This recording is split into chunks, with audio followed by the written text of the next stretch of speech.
All right.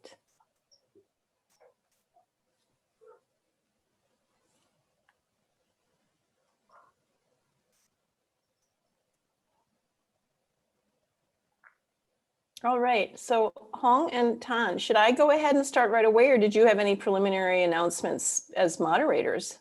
We will have some kind of introduction first, and then, Okay, so I'll just wait for you to start. Okay. Okay, then we Hi, just everybody.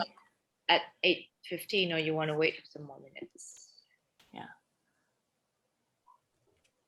We have like several participants over here, so probably wait for about 1 or 2 more minutes. And That's just fine. Yeah, that's just fine.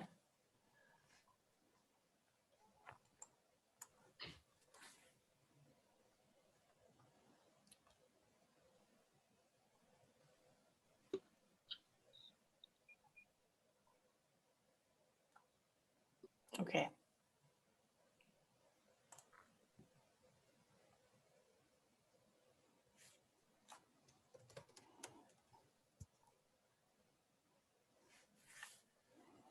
So Nguyen and Quyet will be coming. They're at the opening ceremony. They just sent me a message. maybe because people are still at the opening ceremony, so we probably wait some minutes so that they can Yeah, go into the absolutely. Absolutely.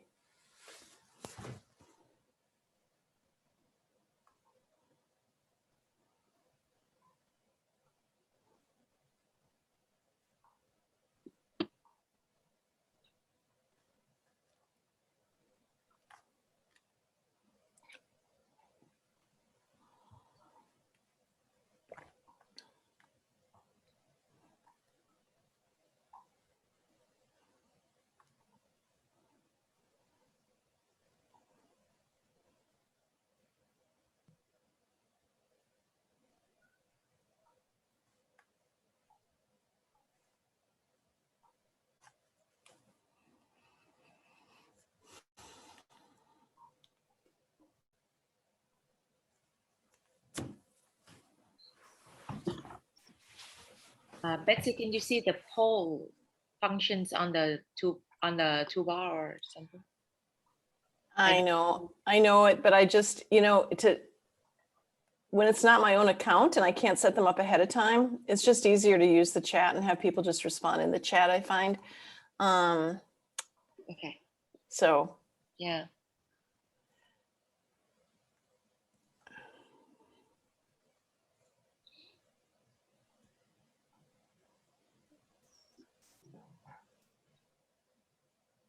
I'm going to start in about 2 minutes. That's great. No problem.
Okay, everyone, the workshop is about to start. Please get ready with your cameras on for better interaction. Thank you. Okay, so good morning, our presenters and participants. Welcome to the virtual Viet Khoa International Convention 2021. On behalf of the organizing committee, we would like to thank you so much for your participation and contribution to our annual convention's success. So we are Nguyen Nga from Vietnam National University and Ms. Tân Lê from Vinh University. And we will be the presentations moderators for today. We are delighted to see all of you in light of virtual presence today, especially in this live workshop. We do hope that all of you will be able to have some valuable knowledge and experience as takeaways following the talk. So before the presentation, there are a few considerations. In case you have any questions or concerns about the presentation, please feel free to leave them in either the comment sections on the live stream or the chat box in Zoom so that we can gather the questions for easy response in the 5 to 10 minutes Q&A sections. So now we gladly welcome Professor Betsy Parrish from Breakout Vietnam and her partners, Professor Nguyen Nga and Dr. Quyet Nguyen from the university in this 2-hour and 30 minutes live workshop, which is entitled Sustaining Growth Through Teacher-Led Communities of Practice. About our presenter, Betsy Parrish is professor in the TEFL and adults ESL certificate programs, as well as in the MA TESOL and School of Education. She has worked as an ESL teacher, teacher educator, writer, consultant for over 30 years. She led a U.S. State Department grant for teachers from India and Bangladesh, and was a Fulbright specialist in Vietnam, providing support on English language teaching for schools and universities. Please welcome Professor Betsy Parrish from Breakout Vietnam and the team.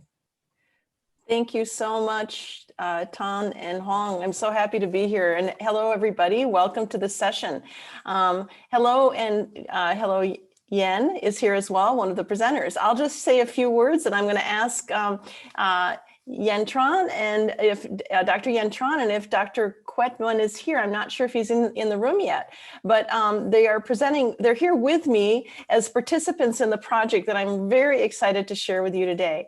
I've had the privilege to work as an English language specialist on developing guidelines, handbooks for establishing communities of practice as a model for professional development throughout Vietnam. And I will more formally introduce with a photograph of our time together on Zoom, all of the participants. But as Tan said, I work at Hamline as a teacher educator. And Ms. Yen, would you like to just say a few words about the work that you do and the role you had in this project?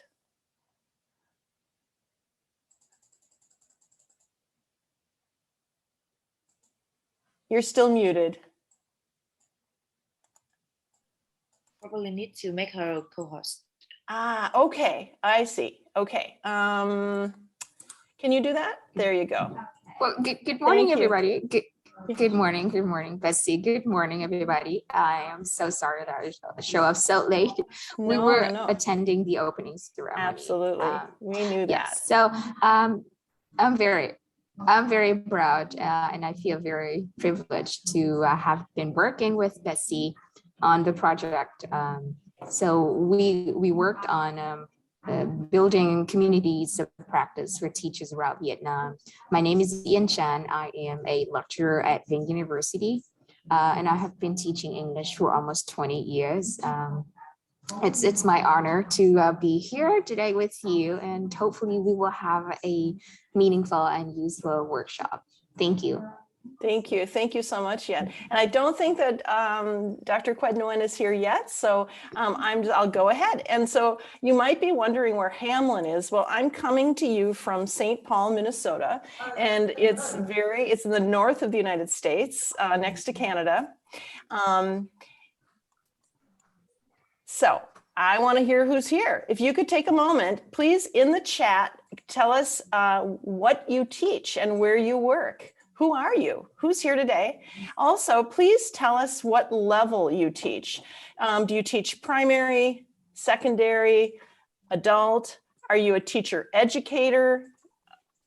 Do you do teacher professional development? Tell us who you are. Let's just take a moment to share in the chat, in the Zoom chat.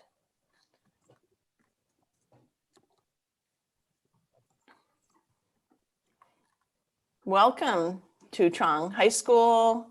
We have high school, trying teacher education. Yes. Done. University, okay. So Jill, where are you from are you from the States originally? Oh, you can just say in the chat here. Oh, you teach nurses, wonderful, wonderful. You're from Colorado, great. I love Colorado. I was out there in Estes Park and great, great. Okay, so we have a lot of university level and high school level today. Take another minute just to see, are there any things coming into the live stream chat? Hong?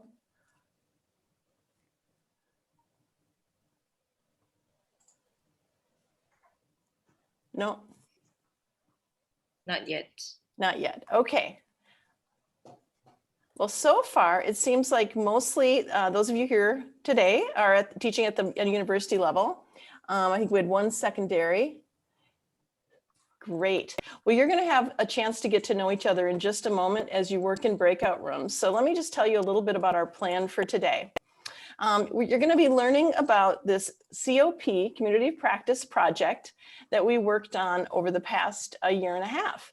Oh, and I'm going to pause for a moment because if we could please make Dr. Nguyen, Quyet Nguyen, a co-host, he can introduce himself as well. Another one of our team participants has just joined us. If you could just say a few words, Quyet. Yeah, hi Betsy, long time no see. It's nice to meet you online here. Yeah. And hello everyone. I'm very happy to be part of Betsy groups on community of practices, and hopefully we will have a nice experience and share with us to build up a community of professional developments for teachers in Vietnam. And thank you very much for joining us, and thank you Betsy. And it's night, and it's time for you to occupy the stage on this presentation. Yeah. Yes. Yeah. Okay. Well, but please join in. I'll invite you to join in on and off. So we're going to learn about the COP project that we worked on for Vietnam and do some activities from the project. So I'm going to demonstrate some of the tasks and tools that we developed as a team to engage teachers in a community of practice. So identifying your professional development needs, and hopefully you'll be able to identify some promising activities that you could use for communities of practice in your settings, with the ultimate goal of really fostering a mindset of continuous growth. Now, in my program, in my MA TESOL program, we use a community of practice model for our practicum, actually. And so I think that what you learn about today could have many different uses. You could use this with your colleagues to build a community of practice and to develop yourselves as professionals. But for those of you who work in teacher education, you could use this as a model for your practica or for professional growth within a teacher education program. So our agenda is we're going to do a short warm-up where you're going to get a chance to think about what you currently do for professional development and what kinds of professional development do you engage in already. You'll learn about the COP project with a little more detail. We're going to talk about some of the COP principles and practices, and then you'll engage in a couple of activities to really think about some potential professional development needs.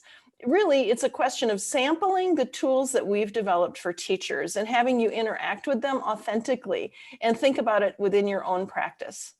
We'll take a short break. It's 2.5 hours is quite a long time. We'll have you can go stretch, have some tea, walk around, get away from your computer for 10 minutes. And then we'll continue with some tasks and tools that you can use for engaging with your colleagues. We're going to end the morning with time for you to think about which of the practices that we talked about today are most feasible. Do you see using with your colleagues? Okay. So a couple things, we're going to use a lot of interaction. We're going to use the chat to respond for some prompts. We're going to also use the breakout rooms quite a bit. If for any reason at any point you have trouble with the breakout rooms, or if you're just watching the live stream, then use those 5 to 10 minutes when we pause for tasks to do some reflection.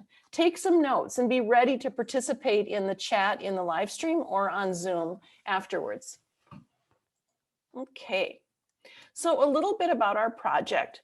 The Community of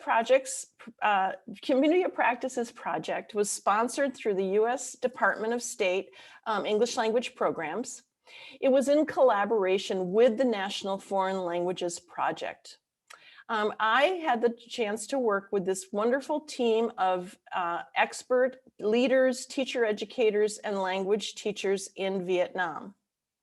So let me introduce you to that wonderful team. This gives you a sense of the enthusiasm we felt as we worked together last year. And the names are as pictured in the order that we are pictured here. So Mr. Lin Tran, then me, Ms. Han Nguyen, Ms. Nga Nguyen, and you had a chance to meet Dr. Nguyen and Dr. Tran, and then Viet Khoa as well. So this is the team. We came together 2 times a week over the entire summer of 2020. And then we continued working on the workshops, on the handbooks, and having periodic meetings to touch base on how the project was coming along. What we've developed can be used in urban or rural settings for teachers working at the primary level, secondary level, or the university level in Vietnam. Now, some of you are, I noticed there are a couple of people here from Cambodia in our audience. So these, this was developed as part of this project to disseminate to teachers and both primary, secondary, and university faculty, lecturers. But I hope that you'll leave with some really good ideas that you could use in your setting as well. All right, so now, please be ready to respond in the chat and actively respond in the chat. We're going to use this in lieu of polling. Please write yes or no for each of these activities. I want to find out a little bit, and we want to find out, what do we do for professional development right now? Now, there are many ways you can do professional development, but we're going to look at some very localized activities. Do you observe peer teachers? Just say yes or no in the chat, please. Do you take the opportunity to observe your colleagues? Okay. Just keep the responses coming in. So a lot of you do, that's wonderful. Okay. Do you ever do self-observation? Okay, a self-observation is where you might video or audio record yourself and then observe yourself working on a particular area of your practice.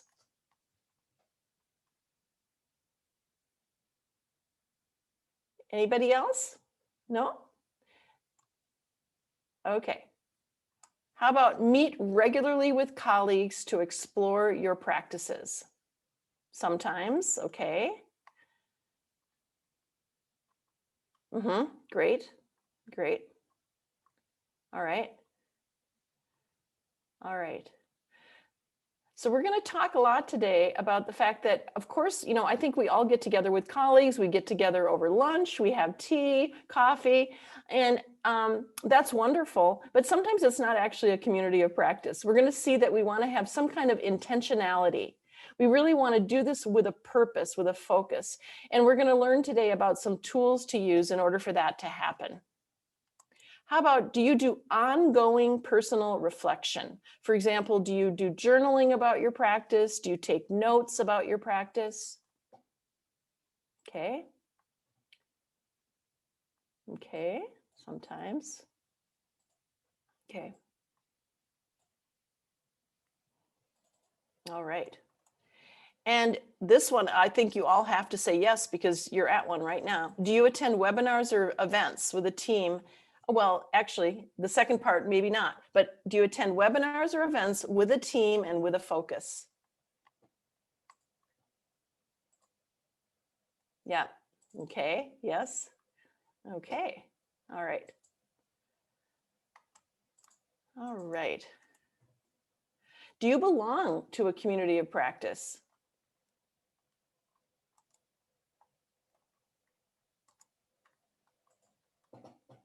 Okay, great. So a lot of you are saying you belong to a community of practice. Let's hear it from more of you. There are many more of you here. You can access the chat. Okay. All right. Well, so now we're going to have our first breakout room. And in your breakout room, I would like you to be sure to put on your cameras so you can see each other. And Tan and Hong, I assume then people have the ability to unmute when they're in a breakout room automatically. Is that correct? Let me double check with the technicians first. Okay, okay. I would assume so. I would think so. But what you're going to do is introduce yourselves, share your current professional development practices, okay? And think about which of those practices are most common among you. What seem to be the most common forms of professional development in the people in your team? I'll start setting up the breakout rooms.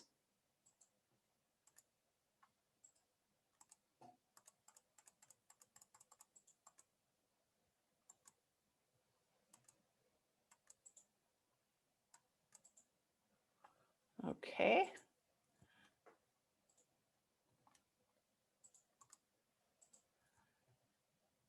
All right. I think my experience with other presentations like this in Zoom when it's when we're the hosts, I think they should be fine. Should we give it a try? Huh?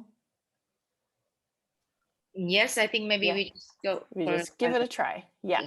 Okay. So again, be sure to unmute and turn on your cameras. And so you're going to talk for 10 minutes about your current professional development practices and what forms of professional development seem to be the most common in your group. All right.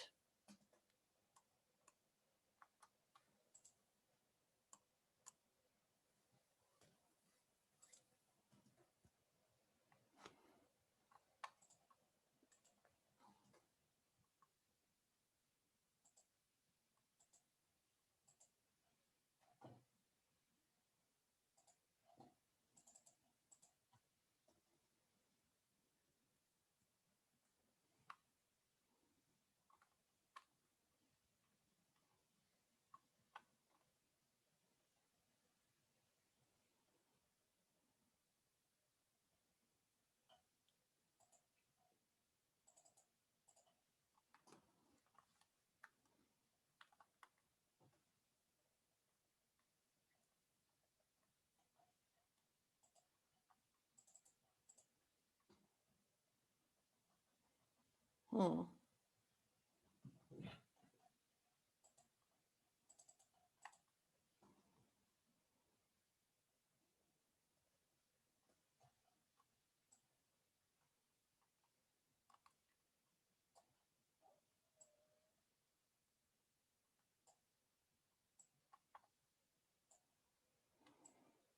All right. Maybe I will.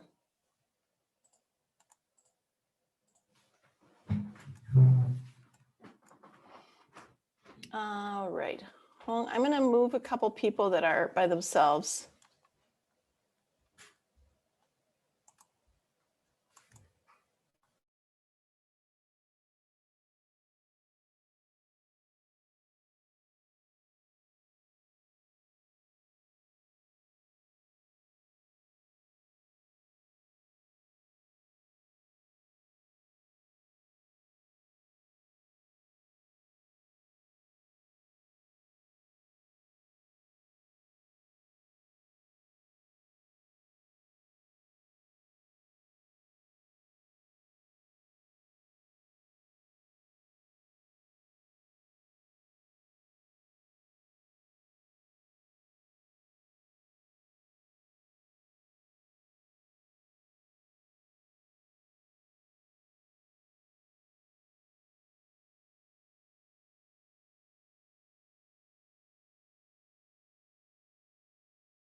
Three.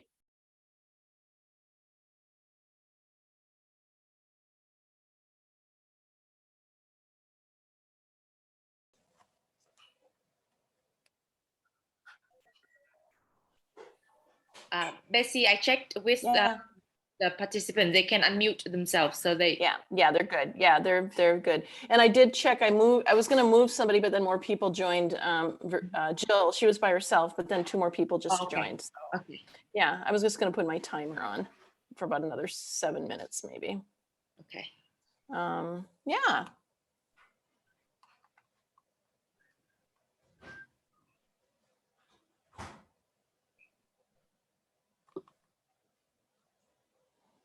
Did we lose some people when they went to breakout rooms? I think they've been to the breakout room. Okay, all right. But I mean, I thought there were, never mind.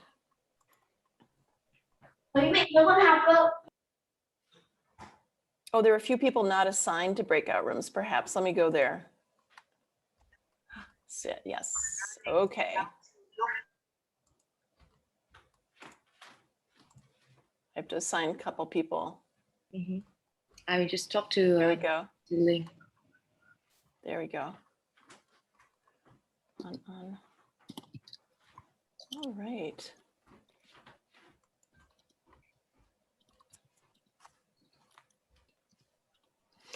So if we want people to share out, it'd be nice because the group's not huge. So I think it'd be nice if people wanted to open their mic. So can we just open, I mean, should we have them raise their hand and then we open their mic and you could do that? Or what would you suggest? The original setting was like muting everybody in the room. Yeah, talking. yeah. And I just asked Ling, the technician, to change to they can unmute themselves in the breakout room. So Okay. If you need them to unmute for discussion, then maybe we can. But I think it depends on the time.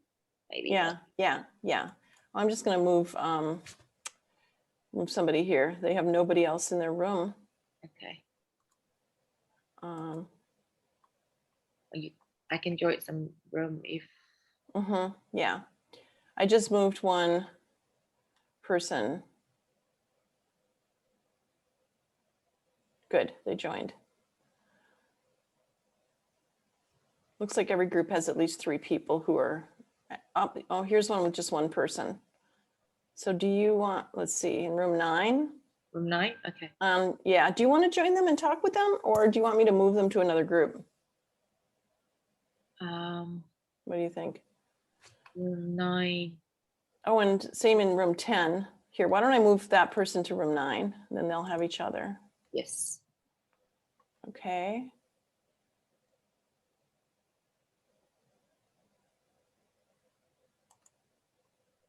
That one's fine. That one has 3, good. Okay. All right.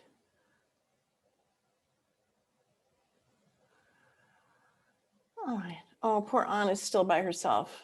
Him or herself. I will join and I'll check in. Okay.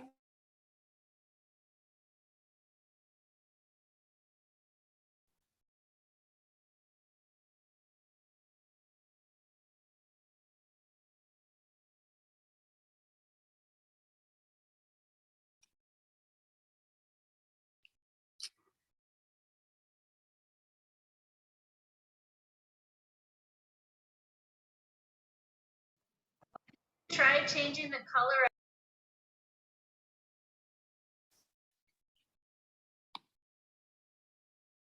Viet, you want to join any breakout rooms? We're actually having the breakout room at the moment.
1 second, Ning. I'm just going to move you guys then.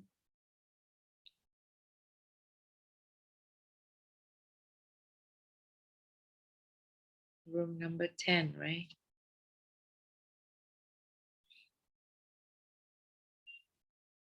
Room 10.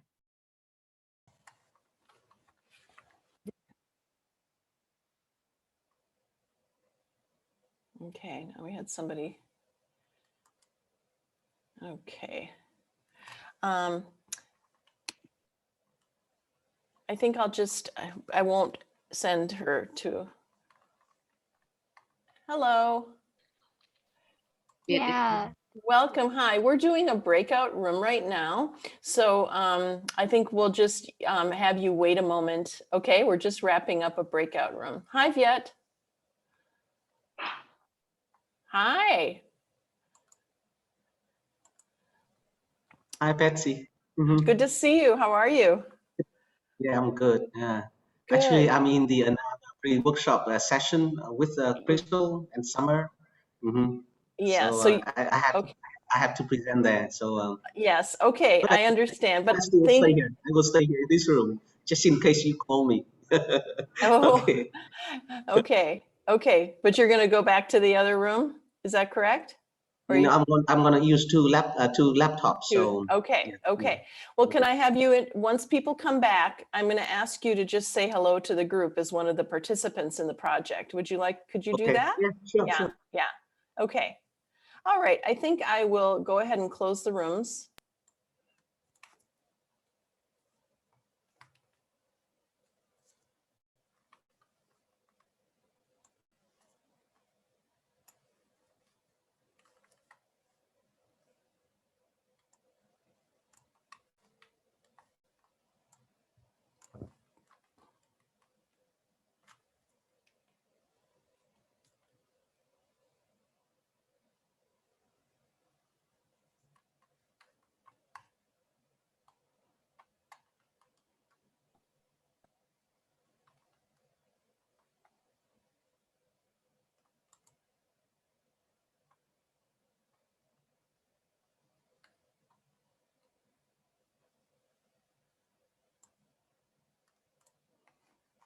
Oops, I lost my, oh, shoot. I can't find my, yeah, hi, hello. Yes. Yes. Please. Okay. Remember to add the function and mute upon entry. Mute And upon I, entry for attendance. yeah, that, Hong was going to be doing that. I just, give me one moment. I lost the, there we are. All right. Whoops. Something is funny here. I got to move this here. Okay, I keep losing, I keep, the camera, the Zoom page keeps going behind my PowerPoint, so I can't see you all. I don't know what's happening. Let's see. Oh, shoot. Did I just leave? Hello? Yes, we can still hear you. Yeah, it's so strange. I have my PowerPoint here, but I can't see any of you. Just a second. Try to put on the escape button. Yeah, I did. Yeah, yep. Thank you. And let me see. Oh, here you are. Okay. Yeah. Let's see.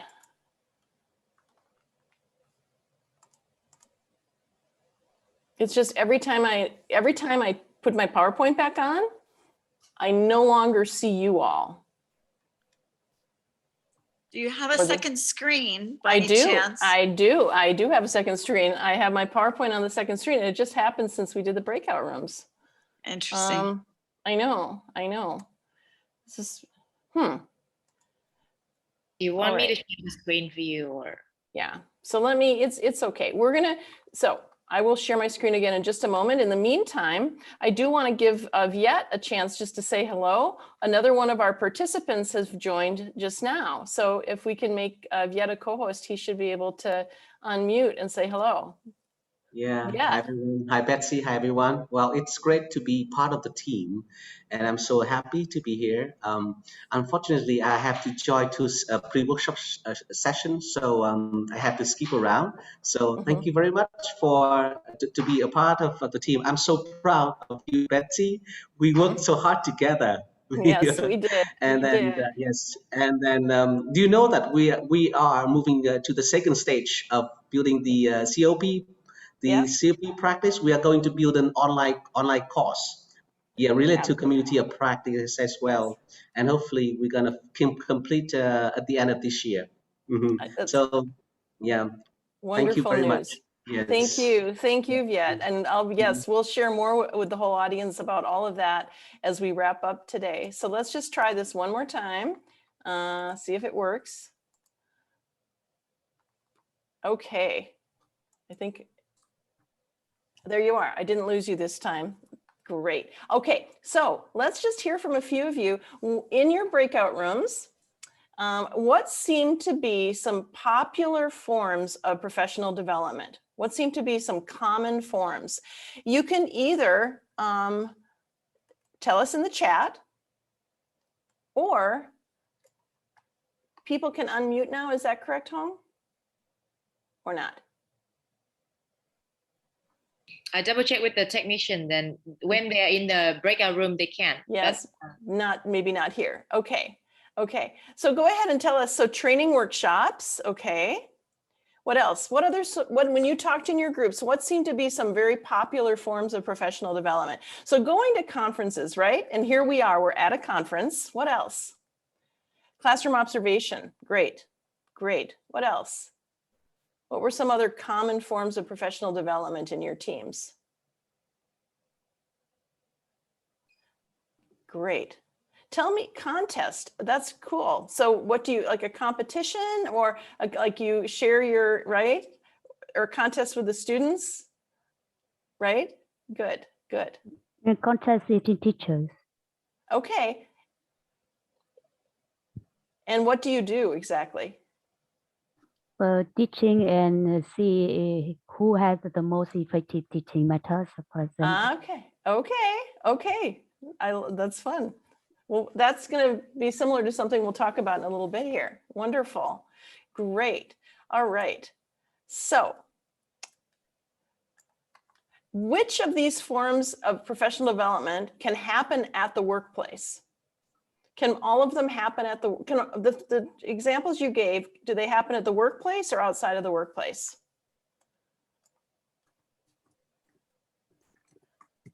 So for example, classroom observation would definitely be at our workplace, right? Conferences, well, these days with everything being online, we can sit together as a team at our workplace, and we could view a conference together or go to a virtual event together, okay? Which of these are collaborative? Which of the examples of things you talked about are collaborative? Working with others. And you may, if you'd like, you can unmute and share that way.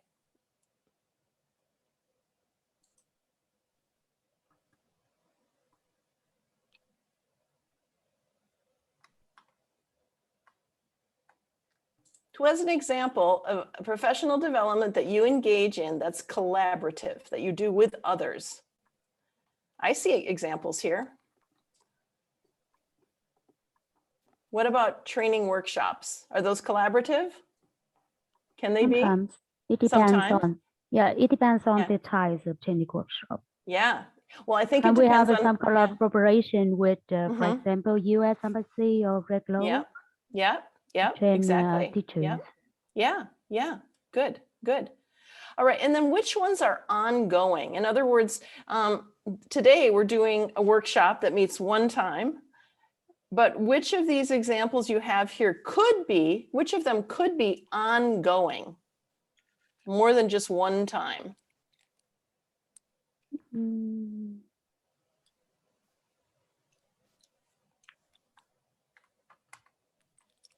No, no, every teaching activities are ongoing. Okay, right. Okay, so teaching definitely, and professional development can be as well. So this is what we want to talk about now is our project that we worked on is thinking about the ways that we can really establish ongoing, collaborative, work-based, site-based professional development so that you can establish this mindset of continuous growth. That was the goal of our project. And why? Why did we choose to do COPs, do you suppose? Well, we know from the research that effective professional development, it's most effective when it's content focused. For example, you've decided that we really want to work on content and language integrated learning. We want to learn more about that, something really specific. Or thinking about some of the other workshops this morning, I really want to learn more about translanguaging. What is that exactly? What are the benefits of promoting and encouraging translanguaging? What are the strategies? Because translanguaging isn't just teaching in the L1. It's about the learners. It's about the learners using their first language as a resource. What about pronunciation? Maybe you want to learn more about pronunciation instruction. How do you help learners acquire intelligible pronunciation? You're not trying to achieve a particular standard or one form of English, but you want people to be understood within their speech communities. So the best professional development is that which is content focused, really with some clear goals. It's also active. It incorporates active learning and adult learning theory, where you really draw on and build on participants' prior experiences. We also know that the best professional development that's the most lasting and most effective for teachers is collaborative. So working with others on your teaching practice is much more effective than doing it by yourself. Another key principle is that we should include models and modeling. When we do workshops, when we have communities of practice, we should include models of effective practice and modeling. So for example, some of you said you do peer observation. That's a great way to build in some models and modeling. The best professional development is job embedded. In other words, it happens at your workplace. It's situated where you work so that you're really working on your real issues with your learners in your setting. The best professional development includes feedback and reflection. And the best professional development is sustained. It's sustained over time. It's not the one-shot workshop, okay? So these are practices and principles from the research of what constitutes effective professional development. Well, communities of practice really, really include all of those principles of effective professional development. We're going to talk now about what they are exactly. I think we know, I know what a community of practice is, but let's just look at the definition. So communities of practice are groups of people who share a concern or a passion for something they do, and they learn how to do it better as they interact regularly. All right. Now notice the words that I underlined. Groups of people share a concern and they're interacting.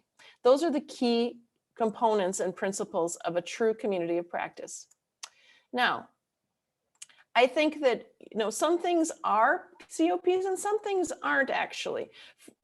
Of course, I don't know about you, but I gather with colleagues and share ideas. And even on a daily basis or a weekly basis, when we're working face-to-face, or now we're doing it on Zoom, we have regular meetings. But is that always a community of practice? Just getting together with your colleagues? What do you think? You can just show me with a shake of your head or in the chat. No, it's not, right? It's not necessarily a community of practice.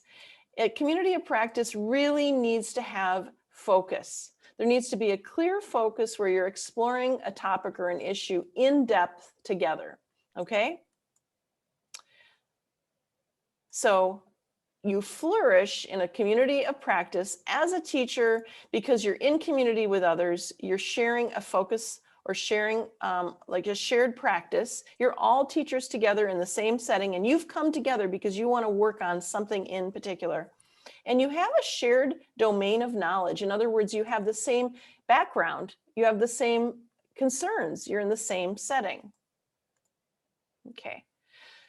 Now, Wenger is probably the leading researcher in community practice, and Wenger Trainer and others, they've proposed these 5 stages for establishing a community of practice and sustaining one. Establishing, defining a purpose, growing with your community, assessing and sustaining growth, and sharing and celebrating your growth with others.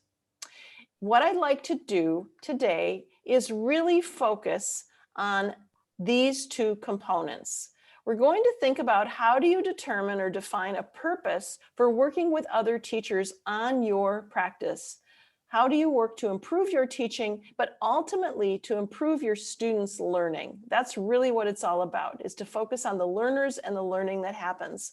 And then what are some activities that you can engage in with your colleagues or with others within your COP so that you can grow together? All right? So the first step is determining your needs. It's determining what it is I want to focus on with others. You can do this through group brainstorming sessions. You can do it through informal discussions. You can do it through surveys, focus groups. What I'd like to share with you today is one of the ideas that we share in the COP handbooks, which is an inventory of different practices where you do a self-assessment of your own practices to determine what is an area that you could focus on in your teaching. I have included the task on the second page of a handout. So we have a handout that you don't need. Don't worry if you don't have access to it right at the moment. Because I share everything with you on the slides as well, but I will put the link again in case you want to have that handy. Okay, so this inventory, whoops, sorry. Okay, I went one too far. This inventory, number 1, the first one we have in our handbook, is an inventory of learner-centered teaching practices. There are several learner-centered teaching practices that we could focus on in our teaching. Here are just 3 examples. Instructors challenge learners through tasks that promote higher order and critical thinking. Now, that's maybe not something you'd right away think of as learner-centered, but I think it is, because we really want to validate and acknowledge the intellect and thinking that learners bring to the class. They may not have the words to express their critical thinking or their intellectual thoughts, and that's our job, is to provide them with the language they need in order to make their thinking visible. So for me, challenging learners through tasks that promote higher order and critical thinking is central to learner-centered teaching. Here's another principle. Learners' knowledge and experiences are validated. That knowledge and experience becomes part of instruction. Learners have active roles in the classroom and sometimes control the direction of activities. So these are just some examples from the inventory of learner-centered practices, and teachers are invited to provide examples of what they think they do in their own practice that corresponds to each principle. So for example, learners are challenged through, I use project-based learning, okay? I like to use a lot of project-based learning, problem-solving activities. We also know that open-ended questions prompt much more critical thinking than closed questions, okay? So that's just one example. These are the things that I do in my practice that I think serve to challenge learners and promote higher order and critical thinking. Learners' knowledge and experiences are validated. I use something called a KWL chart. Who knows, do you know what a KWL chart is? KWL chart is, what do you know about the topic of the lesson, of the unit? What do you know already? What would you like to learn? And then at the end of the unit or lesson, learners can indicate what they learned. Using a KWL on the theme of the day, and usually you'll use this when you have a thematic topic, like you're learning some content, not just English. So you're learning about something to do with the environment. You're learning about a famous person or a historic figure. But this is a wonderful way for learners to show you what they already know. You're validating their knowledge, and that knowledge becomes part of instruction because the learners decide what it is that they want to learn, and they're sort of guiding their own learning. The other thing I like to do is language experience approach with beginners. Language experience approach is an approach to teaching reading where you start with learners' oral language. They might tell a story about an event that they had during the weekend, and you write the story as a class. You create a story together, and you use that as your reading text for the lessons that you teach. Now, I think that's very learner-centered because the language is coming from the students. You know they understand the reading because it's their own words. So this is something for beginner level learners, I think is a great learner-centered technique. Learners have active roles in the classroom and they sometimes control the direction of activities. What do I do for that one? I like to give role assignments in breakout rooms. For example, one person is the timekeeper, one person is the scribe, one person is the facilitator, one person might be the recorder or the reporter. So they will decide in their team who's going to report out to the group. Or in your classroom, you could have class jobs like the organizer, the person who organizes materials, or the attendance taker, or the students who makes the announcements for you. What a great way to have learners practice public speaking. Having them, give them on a card some of the announcements for the day, upcoming events in the school, a test that's coming up. All right, so those are just some examples of how I like to respond to these learner-centered teaching principles. So now, in your breakout room, I want you to share with one another, how do you respond to these, how do you respond to these learner-centered teaching practices? I'm going to put these in the chat for you so you have them handy.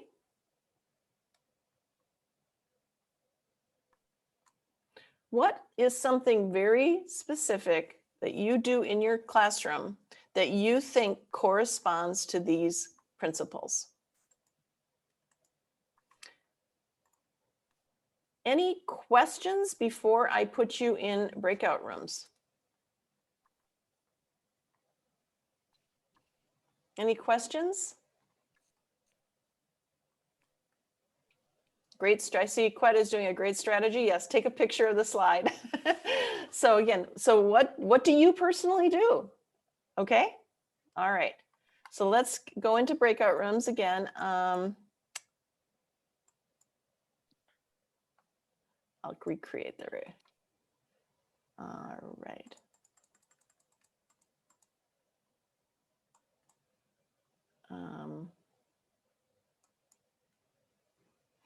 And I will watch, I'll check in to make sure everybody has a partner, and I may move you around if for any reason some people don't appear in your room. But please do watch for the signal, and we'll come back in 10 minutes. Let's see.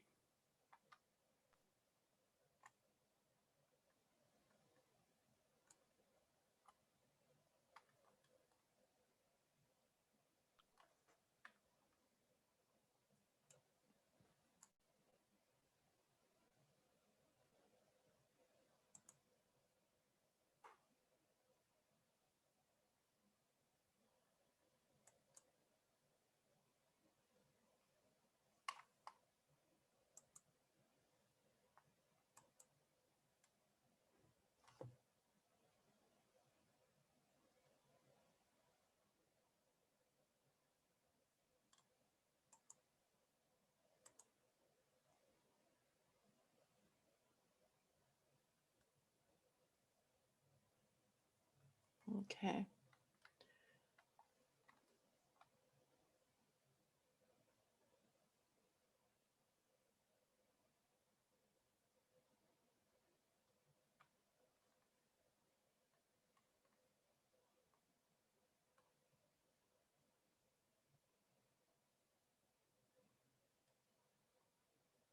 Hi, Tan. So what do you think? Is it so far so good? It's kind of strange without feedback. It's hard to. It's okay. Sorry? It's pretty good, I think.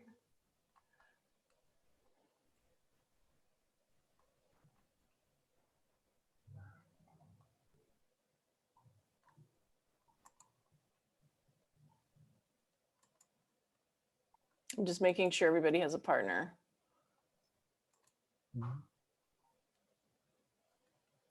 Yeah, everybody has at least 2 people who joined, so.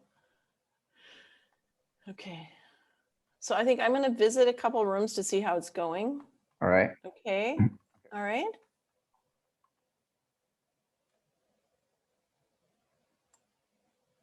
Maybe not that one.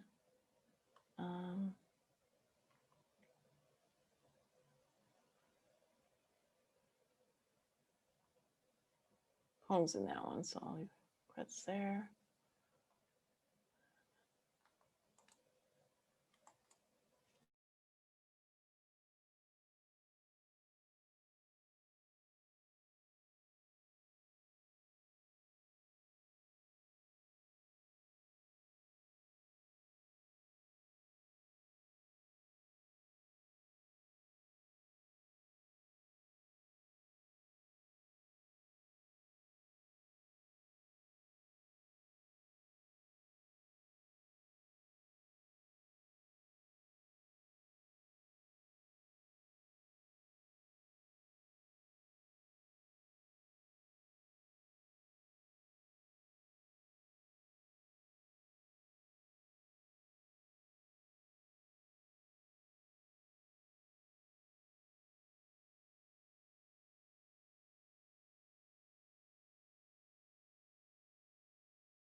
Hi.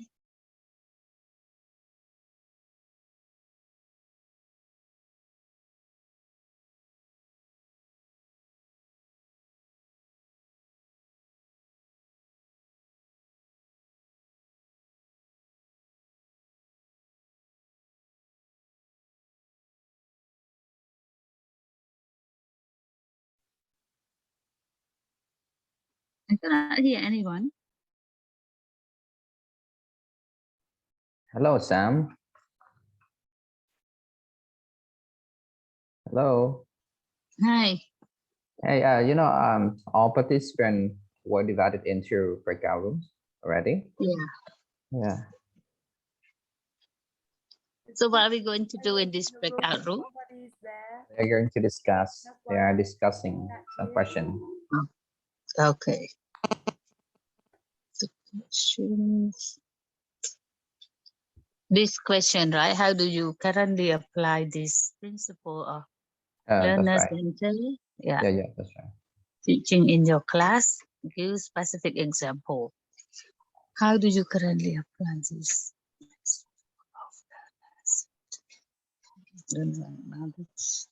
Learner knowledge and experience. I'm not the host of the room, so I cannot assign you into breakout room. So how about you just wait a little bit? Okay, that's okay. No worry. So I was learner's knowledge and experience now. Validated that knowledge and experience become part of instruction. Learners have active role in the classroom and sometimes control direction and activity. Learner make choice about something.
make choice.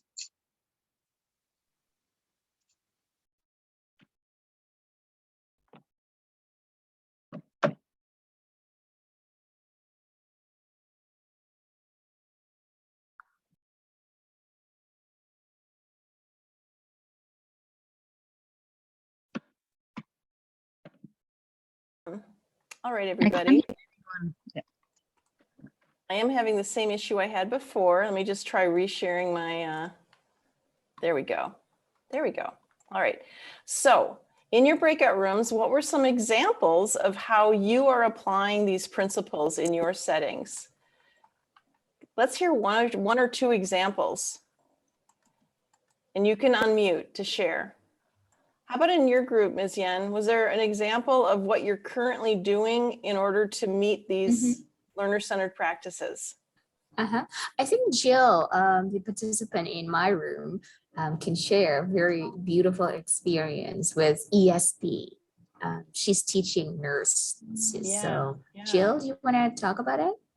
Sure. So I'm experimenting with the use of the L1 to teach the L2. I have A1 level, the SEFR students. So they're beginners, and working with me as a foreigner was quite traumatic, you know, in terms of productive skills for them.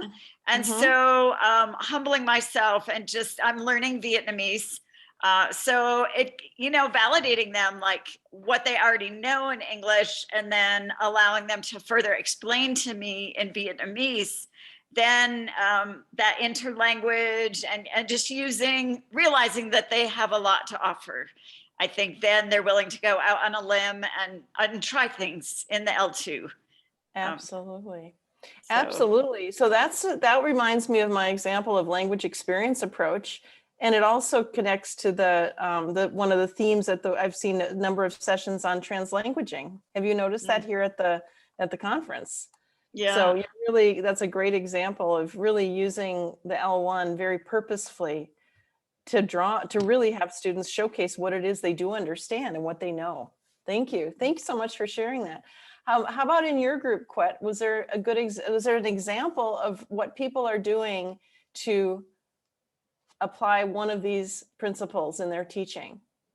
Yeah, actually, we have three members. One is the lecturer at the university in Southern Vietnam, and she's teaching non-major students. May I, get your Ella Huyên? Can you say something? Yes, I'm here. So actually, I teach for both English major students and non-English major students. Yes. So for my experience, I usually apply the method of using presentation in my class. So I let them, for example, instead of teaching a grammatical point to all my students, and they have to listen to me all the time.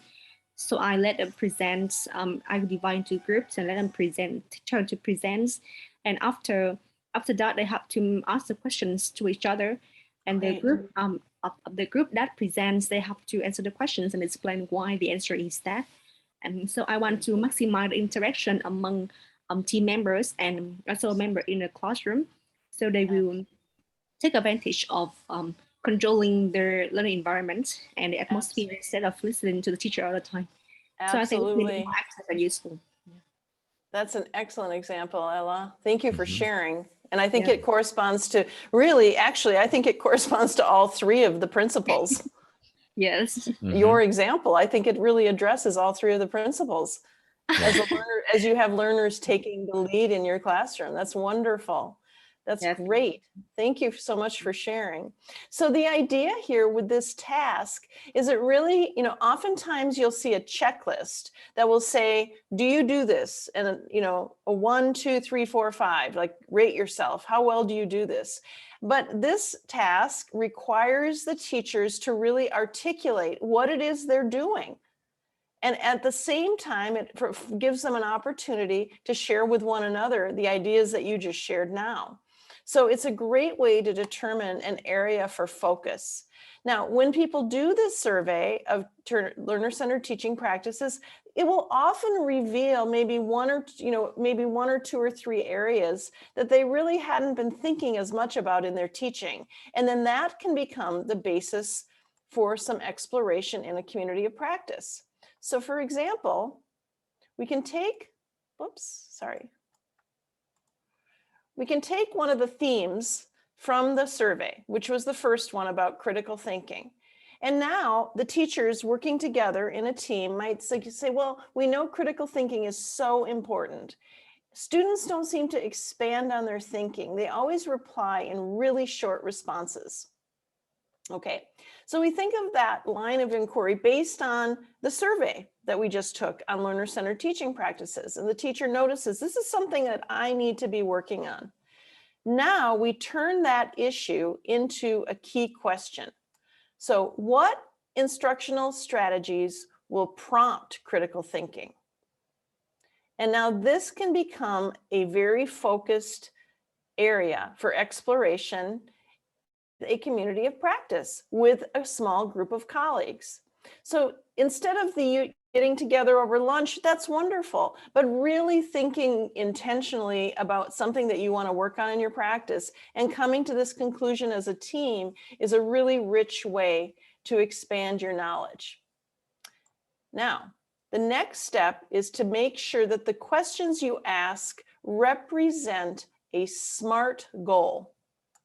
Let's take a look at SMART goals, okay? A SMART goal is specific. It really is clearly defines an end result. What steps are required to get to this goal? Really specific. It's somewhat measurable. You can measure some success. How will you know if you've completed your goal? It's something that's attainable or achievable, that you can do it. It's not too difficult to do. It's relevant. It's really important. So in this case, critical thinking is such a part of your standards. It's a part of all teaching standards. You really need to employ critical thinking in order to understand complex texts and materials and to engage in rich discussions. And then is it relevant for your time, for your context? And is it timed? Is it time bound? You have a goal in mind. Okay, let me just give you an example, a very concrete example. Okay. We're going to look at this is in the handout. You can use this later on with your colleagues on your own, but we're going to use this goal setting planning workshop to see how we can turn the question about critical thinking into a SMART goal. All right. So my SMART goal is I want to apply practices that prompt higher levels of critical thinking.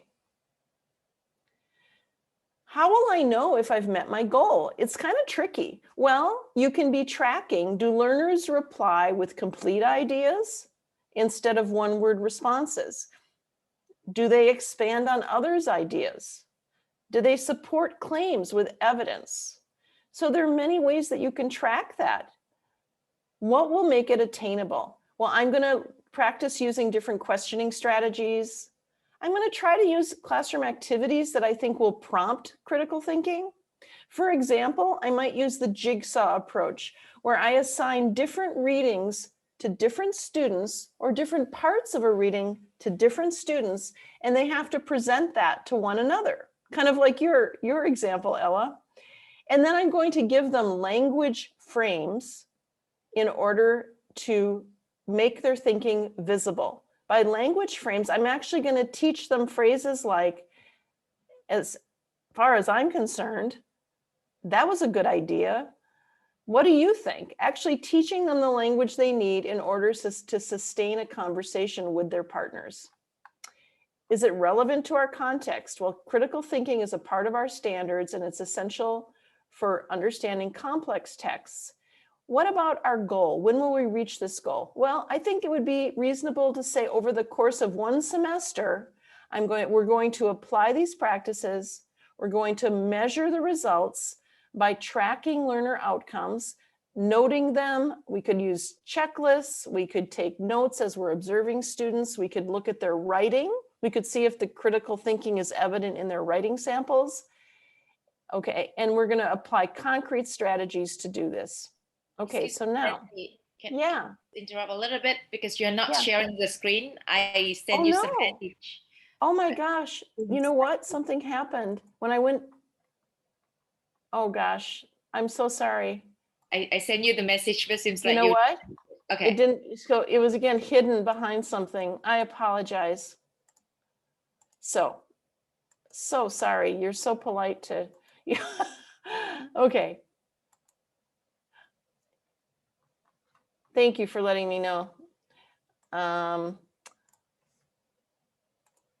Each time when I come out of the breakout rooms, my whole screen configuration changes, and I'm so sorry I didn't reset it. I didn't reset it properly. Okay, so we choose a goal. Let me go back quickly. I'll just say, we think about a question that we want to explore in our teaching, critical thinking with students.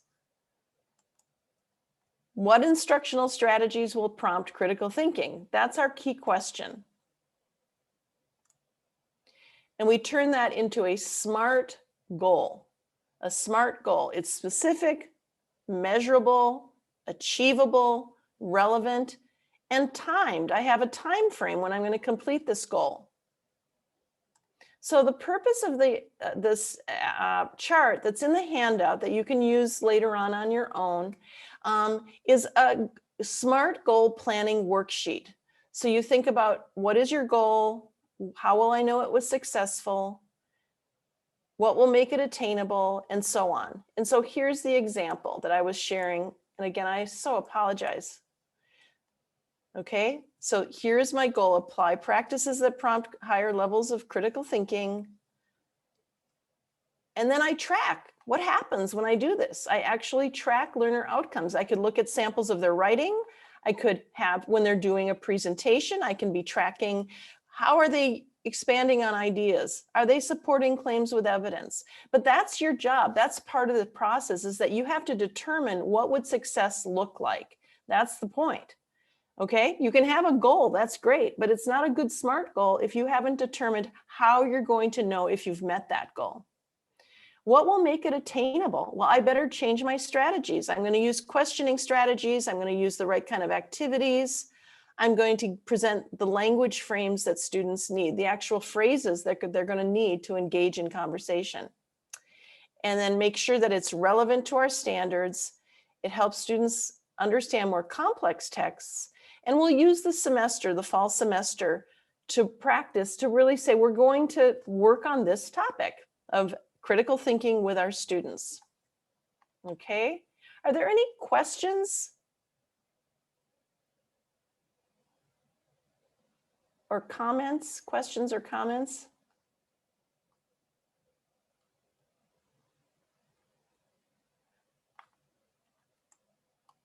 I'd like to give you some practice to think about, how could you, what's a goal you might have in your practice? What's something that you want to work on in your teaching? And what would be a measure of success? And what would make it attainable? We're just 3 parts of the SMART goal worksheet. Okay.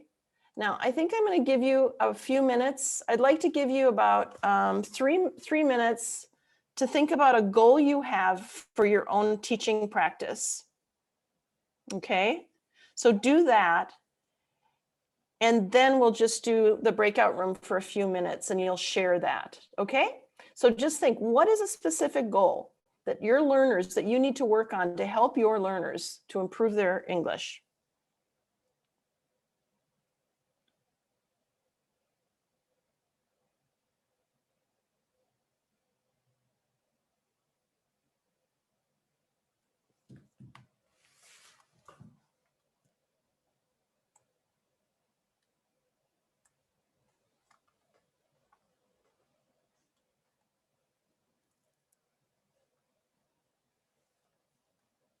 Okay.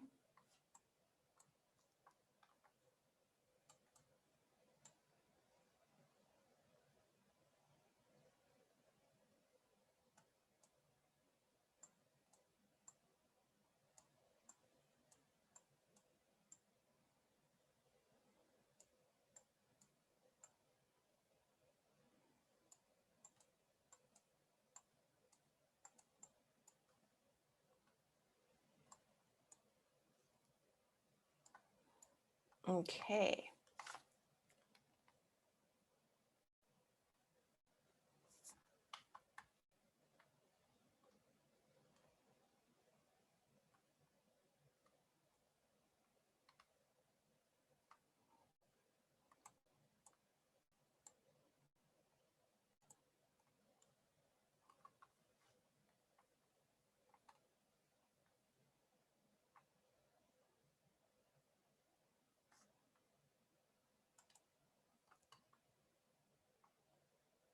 All right. So now, before you talk to others, I'd like to get a couple of examples. Who'd like to share a goal they have for their practice?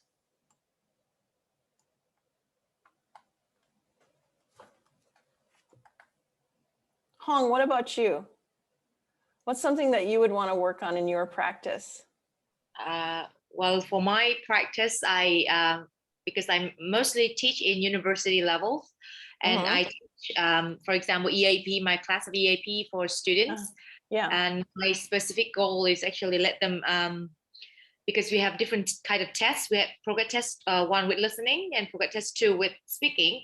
So my specific goal for this one was actually letting, for example, only 1 skills of speaking, and mostly we focus for EAP is like presentation skills. So specific goals mostly with like presenting on some academic topics. For example, in my case, it was about social sciences.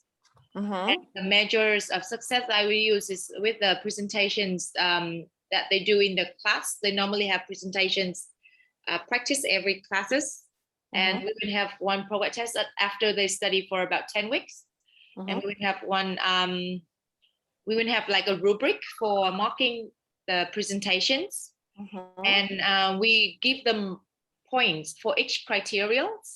For example, with verbal and non-verbal, they have criteria for non-verbal. For example, your eye contact, your say postures and everything else. And I give them different mark. For example, if you have good eye contact, you got 1 mark. If you have like good posture, you have another one. And then we have a total 1. And I think that would make it attainable. That's okay. My case. Yeah. Thank you for sharing that. And is there anything that you want to try differently in your practice, as a teacher, in your own professional practice, that you think would help your learners even more? Is there anything that you want to try differently or work on in your practice? For that, speaking for right now, I think it's okay. But if I had a chance to make it a little bit different, I would like to let them have more like individual practice. So I actually tried last time asking them to make the video, and then they do like peer checking.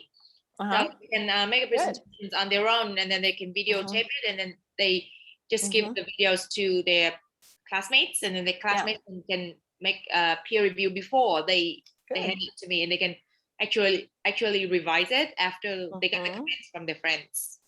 Great. Okay, instead of going into breakout room, let's find, so you really worked through all the different steps. Who'd like to share another goal, and we'll use that as an example as a whole group? What about Jill? What about you? Do you have a goal?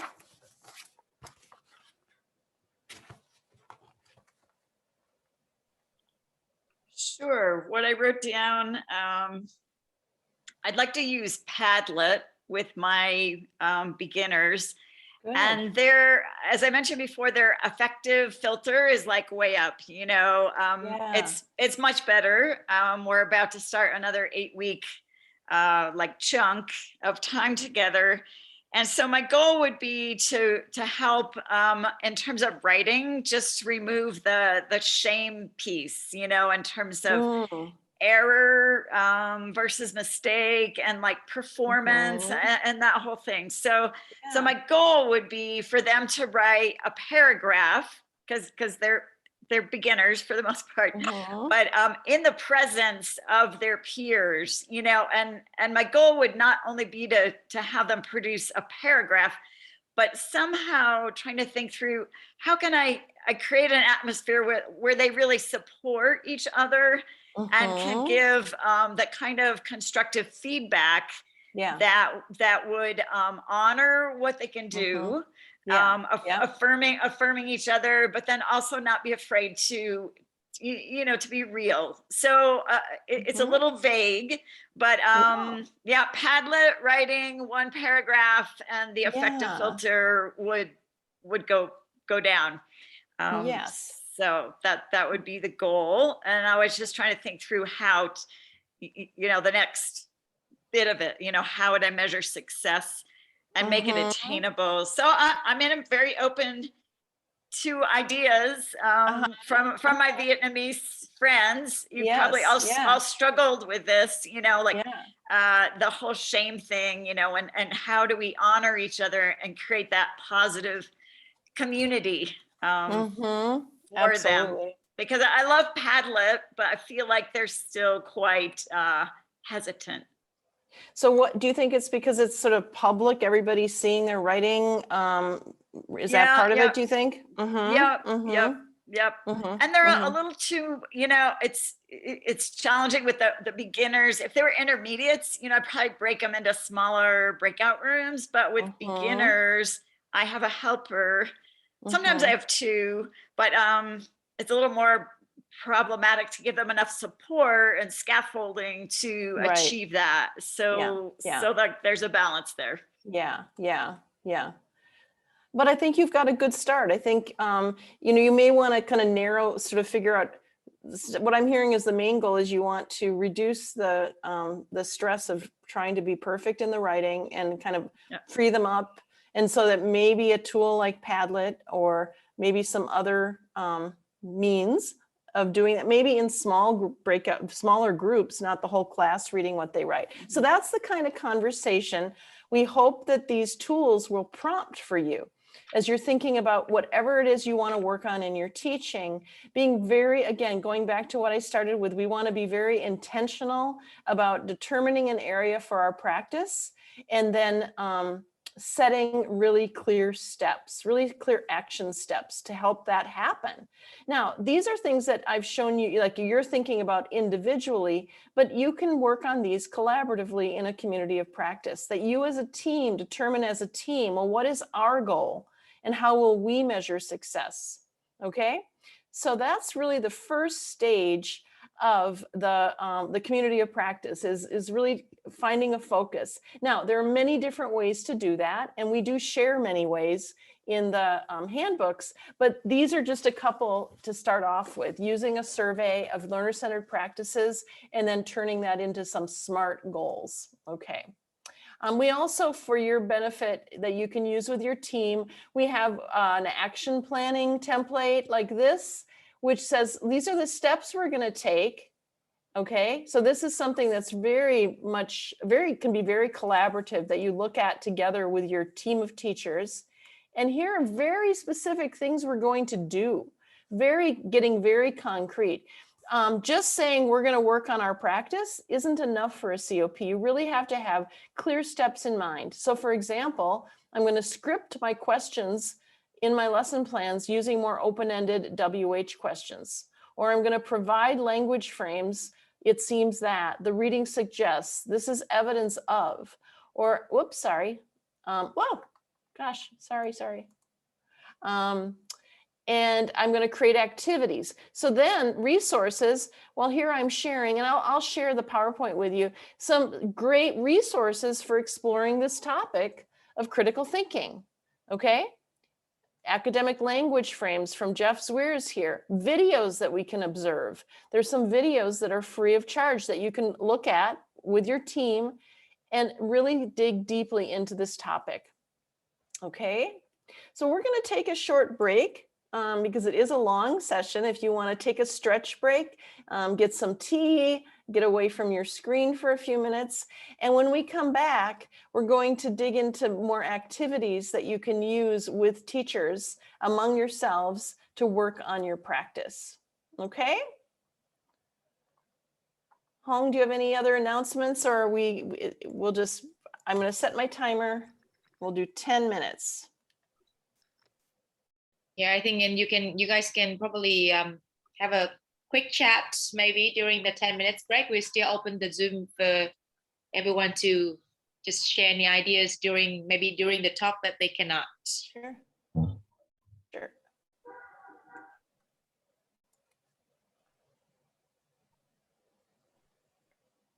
Oh, Carla had a nice idea here. Carla, thank you. No, but I just noticed in the chat, there's a suggestion here for you, Jill, from Carla. And that's what we're creating here as a community of practice as you're problem solving and thinking about what you want to work on.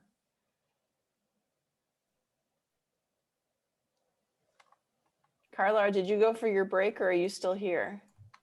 We'll hear about it after the break.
Oh, sorry, I keep bumping.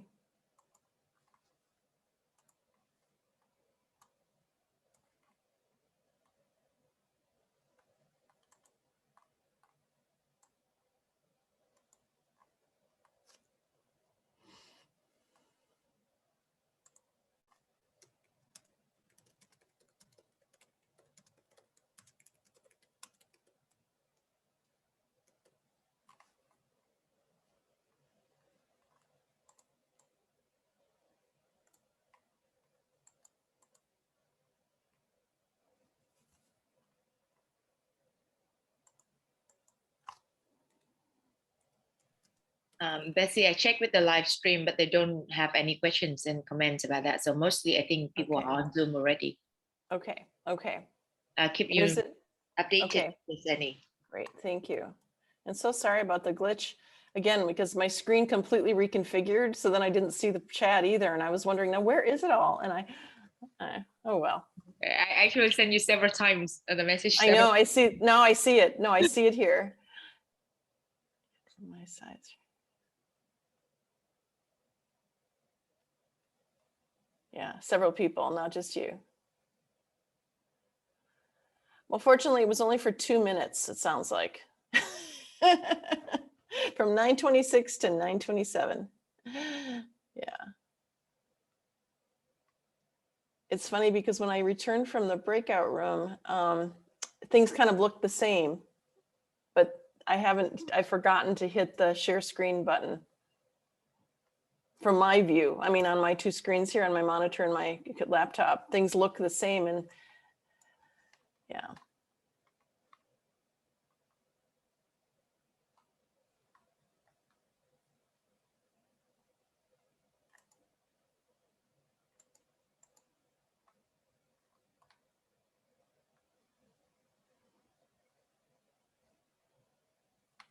I'll be right back too, okay? Be back in 1 minute.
Okay.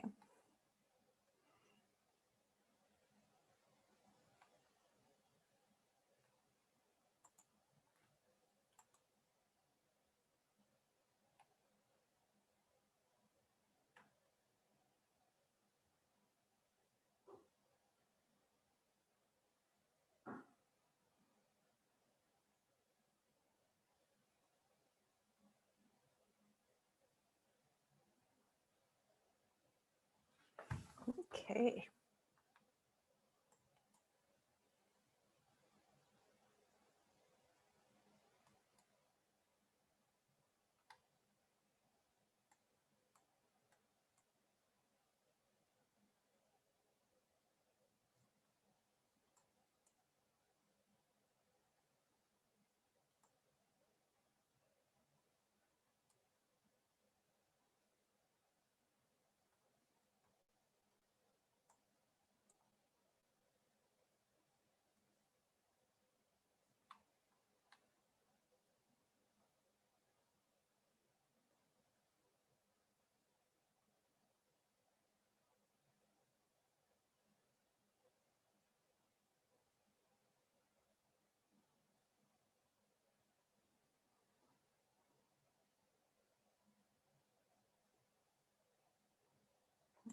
Okay.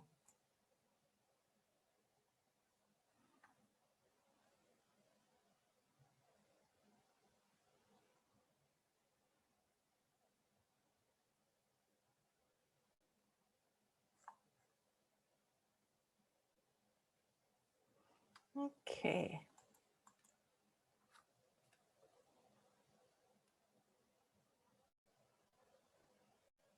My timer says just over a little more than a minute. Okay, Hong, I'll start in about a minute.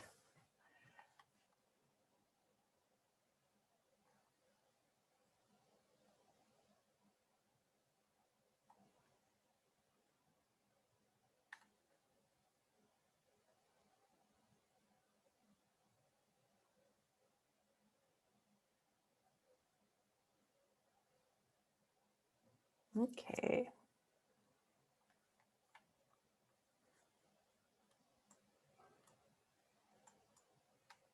So as we're waiting for people to come back, I was just reading what you wrote for Jill, Carla, and here we are. I'm assuming you didn't know each other before, and here you are through the process of identifying an issue, a concern, and sharing that with a colleague. You're already coming up with some solutions, right?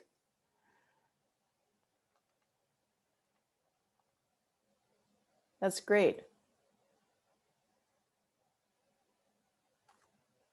I don't know Right Reader either. I can't wait to try it, to take a look at it. Okay.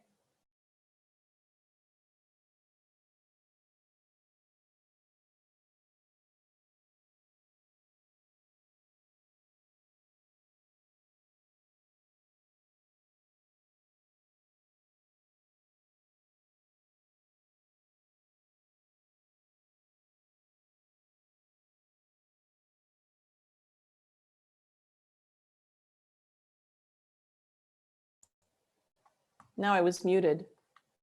Okay, welcome back everybody. I hope you had some time to relax. Now we're going to turn to the some very specific activities, things that you can do with colleagues to work on your practice once you've established an area that you'd like to focus on together. All right, so growing with your COP in our handbook includes peer mentoring and support, collaborative action research, teacher-led activities, mentoring new teachers, ongoing coaching, and broadening your community. So we have several sections, and on the very first page of the handout that we shared at the website, and I shared the link here, we have a full listing of all the different subtopics and activity types that fall under each of these categories. So for each of these, we, for example, have several possible tools or tasks that you could use. So for peer mentoring and support activities, we have ideas for peer observation and reflection, self-observation and reflection, lesson study or co-teaching.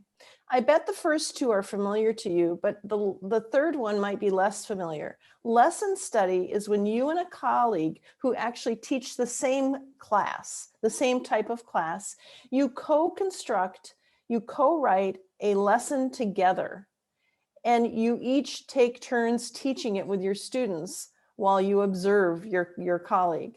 So that's what lesson study is. You and a team of maybe 3 teachers have developed the lesson together, and then you observe one another to see how the lesson is going. Or co-teaching. Co-teaching is when you and a classmate teach together. This is a very valuable way to get immediate support and to learn from one another in your practice. So these are just examples in our handbook of peer mentoring and support activities. Okay. In our section on teacher-led activities, we give recommendations for how to do peer-led workshops, regular school-based COP meetings, something called learning walks and study circles. So I'm going to go into more detail about some of these in a little bit. All right. So I'm not going to define those right now. For each activity that we have in our handbooks, we give you a clear description, the objectives, the steps, the resources and tools, and any considerations that you might need to have. Now, thanks to the wonderful team with all of us working together, I brought knowledge and background and ideas about the COP activity types. What I didn't have is the knowledge of what's really going to work in your setting. So thanks to our wonderful team here, we were able to really differentiate activities for school teachers versus university faculty. We have different versions of the different activities in our handbooks that are suitable for different contexts in Vietnam. So now I'm just going to focus on these 3 areas: peer mentoring and support, teacher-led activities, and broadening your community. Okay. Oops, sorry.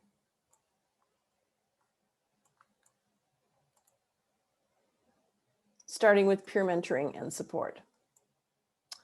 All right, so some of you said at the beginning when I asked you what kind of things you do, which of the things on my list you do, you said peer observation is something that you like to do.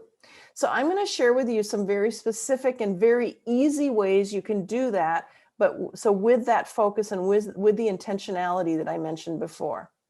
You've identified an area that you really want to work on in your practice, okay? So this is a technique called what happens when I try. So what happens when I try? The purpose is to identify the benefits of trying a new practice. Before you have your colleague observe you, you share the change you're trying out in your classroom. Why did you choose to make that change or to try something new? And then during the observation, the observer keeps track of student reactions to the new practice. How much language are they producing? Are they working towards meeting their language objectives? And then you share and reflect together. So I've provided you with a sample tool. What's your issue? What's your goal? What's your key question? And then what are you going to use as an observation task or tool when you do this peer observation? So let me share an example for you that is actually based on the experience I had working with teachers in Vietnam in 2012. I was doing some workshops at Thanh Nguyen University in 2012, and we were working on some more interactive experiential activities to use with beginning level students. All right, so here's the issue. Students are hesitant to speak up in my beginning level conversation class, okay?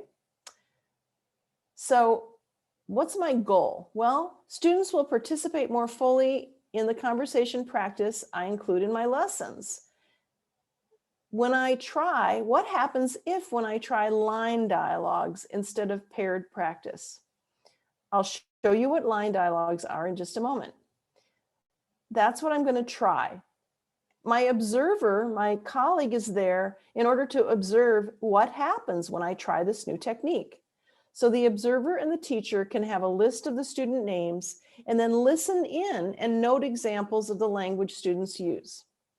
So here's a picture of students in Thay Nguyen doing a line dialogue. So what happens when I try line dialogues in this beginning level class?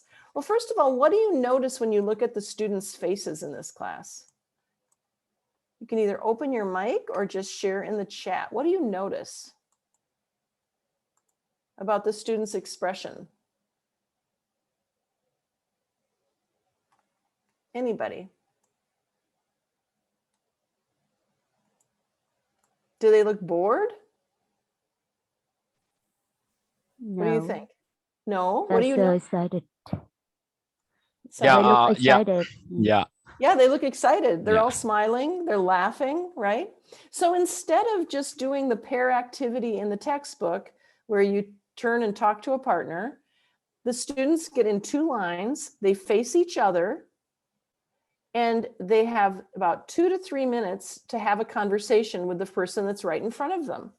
So suddenly it promotes more active learning, but then one person at the end of the one line comes to the end of, moves to the end of the line, so everybody has a new partner, okay? So they repeat their conversation multiple times, over and over, but it's not boring because every time they have a new partner, they're talking to a different person. So it's active.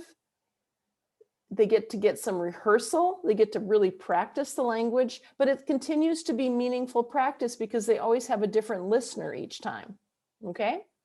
So the task, again, for a community of practice is when you're working with your colleagues and you want to work on promoting more interaction with your beginners, this is something you might try with that very specific task of what happens when I try. You need to be intentional. It has to be focused in order to see the results. We try new things out all the time, don't we? But if we're not collecting evidence that it's working, it's not as effective for improving our practice as teachers. So you notice here, the end outcome is that students got more rehearsal time and they built confidence using the language. I have brothers and sisters, my sister, my brother. Students talked to and got to know several students in the class. Okay, so that's the technique we're calling, what happens when I try, if I try. Okay, the next activity type for peer observation is spot the difference. And this is to build awareness of the fact that there are different ways of teaching a lesson that can all be equally productive, okay? So we can share learning objectives for a lesson with our colleagues. Then during an observation, the observer simply watches for routines, question techniques, order of activity, feedback, content, anything, and the impact it has on student learning. So in a sense, they come in with this new set of eyes to learn because they want to see what are some different ways that I might improve my own practice. Okay, so when you think about doing those peer observations the next time, yeah, it's great to go do a peer observation, but see if you can't bring in one of these tasks and give it more focus. The last example is that you give a very specific observation task. So this one is based on our learner-centered teaching practices. As you observe, look for evidence that the teacher is accounting for these principles of learner-centered teaching. So I'm observing and I notice, oh, there's a lot of peer support with the L1 when the learners worked in groups. That's great. That seemed to really clarify the task for Greta and Vang. So here's the principle. Learners' first language and culture are viewed as a resource for learning. And here's what the observer noticed and noted down. So with all of these activity types, what happens when I try, spot the difference, or using an observation task, they all should be followed with really thoughtful, reflective feedback and discussion. But I want to highlight the nature of that feedback. The goal is not to be judging or correcting or telling your colleague that they should be doing something differently. What you should be, you notice these phrases, they all focus on the learners and the learning. Oh, did you notice that the students really were able to support each other when you had them use their first language? Or did you notice how much more energy there was when we used the line dialogues? Or how did you feel when we tried? Or I noticed that when you use the line dialogue, the learners got more rehearsal time. When you tried the line dialogue, students repeated and became more and more accurate each time they moved down the line. So again, it's not being judgmental, it's not critiquing, it's really providing observations of what you see and using the language that reflects that. That was something we talked about a lot in our group, isn't it, Quyet and Nguyen? That we actually have a whole page, a couple pages of language frames, useful language frames for giving suitable feedback and supportive, non-judgmental feedback. So the whole purpose of these processes that we're talking about today is it's all for professional growth, professional development in a very supportive, collaborative environment. Okay? All right. So let's just chat. Let's think. I'll give you a minute to think, and then we're going to go into breakout rooms. If you were to use peer observation with a colleague, what's an area that you would want them to watch for? What's an area that you would like them to give you feedback on? And which of these activities did you like? What happens when I try?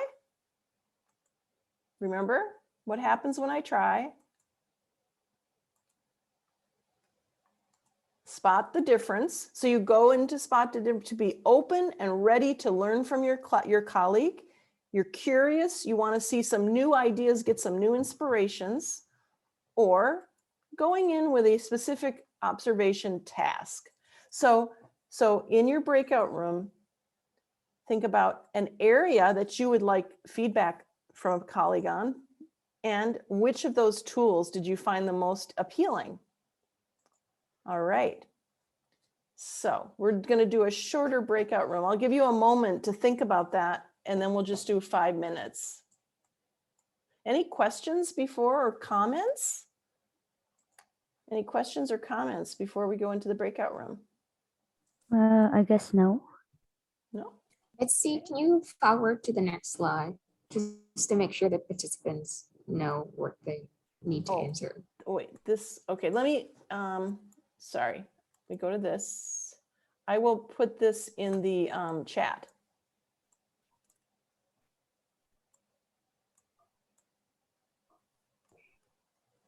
Okay.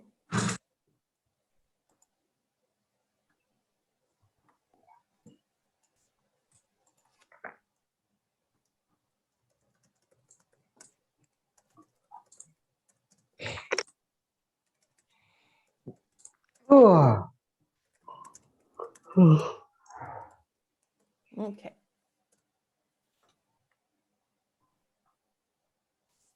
Okay, is that?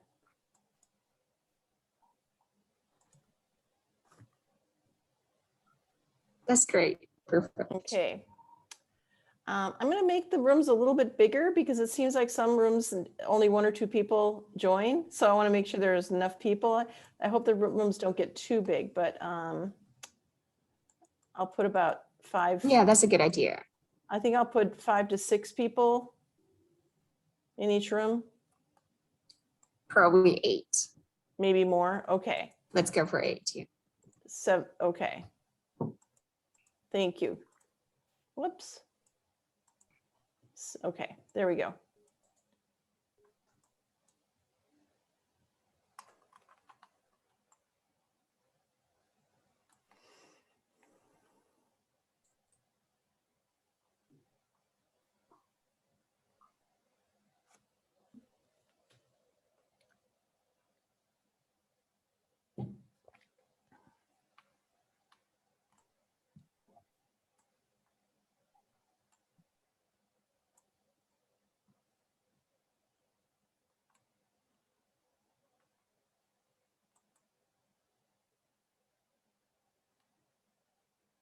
Did you see your invite, Jill? Did you find it?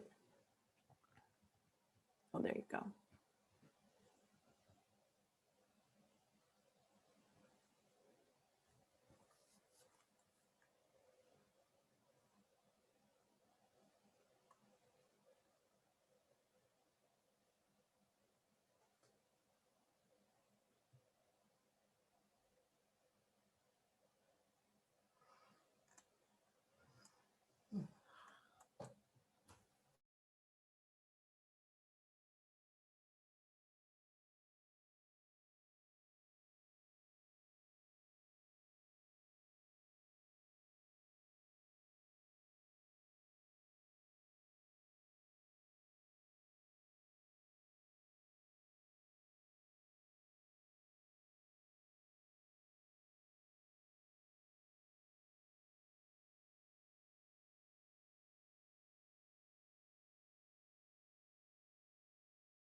Oh, welcome back. We have a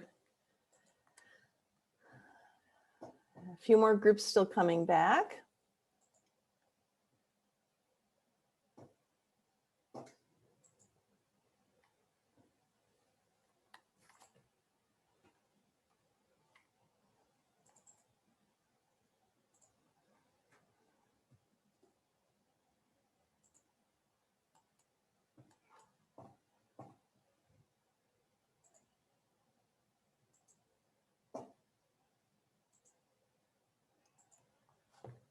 All right, welcome back, everybody.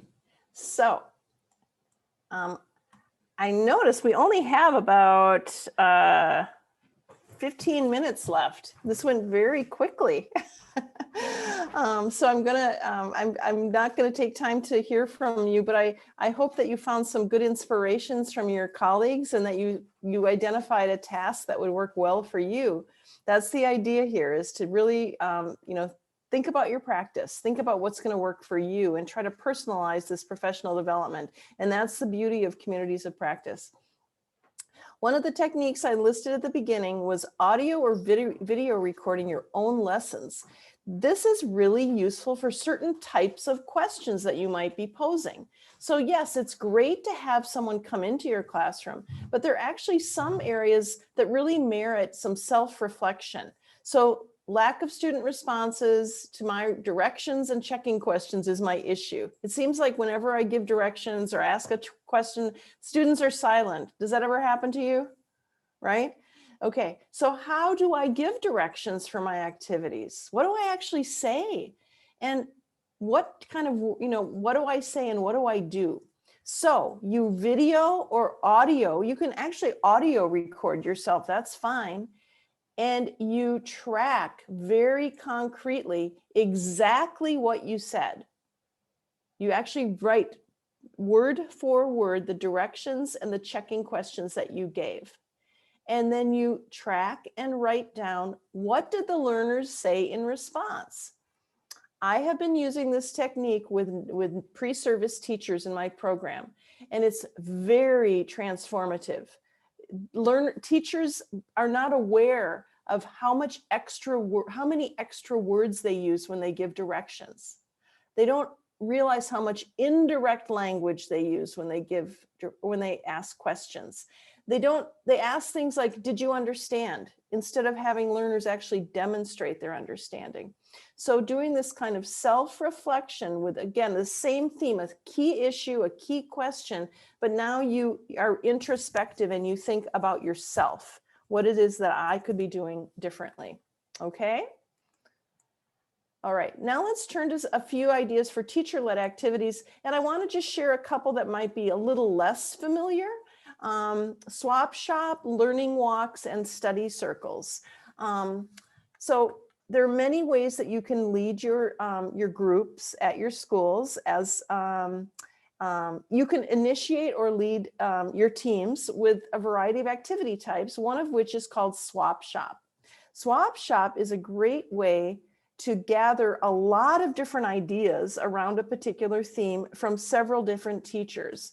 This is a term that's used in the United States where people trade things. They trade items. They might have a swap shop at their school where they'll trade maybe arts and crafts, or they'll trade cookies at the holidays, okay? That's where this comes from, to swap at a swap shop. So this handout is in your packet. It's in your handout for you, this table. But you talk to as many people as you can in a set amount of time. What's this teaching idea, strategy, technique, or activity that you'd like to share with others? And it's important that you have people come prepared. Let people know before the swap shop that you should come prepared to share a favorite strategy, technique, or activity. Then get the name of the colleague in case you want to contact them to get more information, or if you want to stay connected. What's the best level and context for this particular activity? And then time for reflection. So after everybody's filled in their swap shop ideas on this chart, then they sit down and think together and have a discussion. Which ideas are most promising for your settings? What adjustments would you need to make?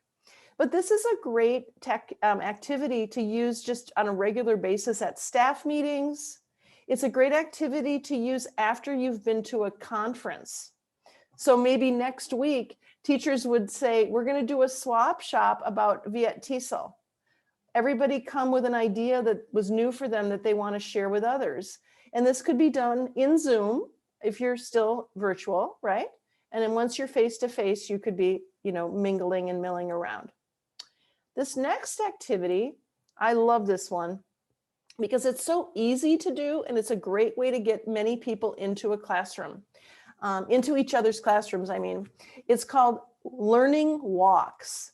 So you and a small team of colleagues who are working on a same theme, a same issue in your teaching, will come together and identify an area for focus using some of those tools I showed you before, or identifying together an area of focus. This could be something to do if your school is implementing, let's say, some new curriculum, or they're implementing some new assessments. And so you're kind of working on issues as a building, as a school. All right, so you and your team, let's say it's a group of 4 teachers or a group of 6 teachers.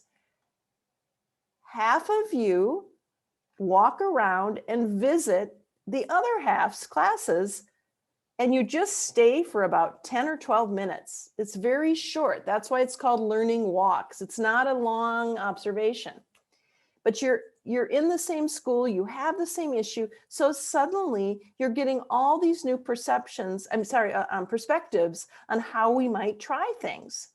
And then a day or 2 later, you switch roles. The other half visits their colleagues.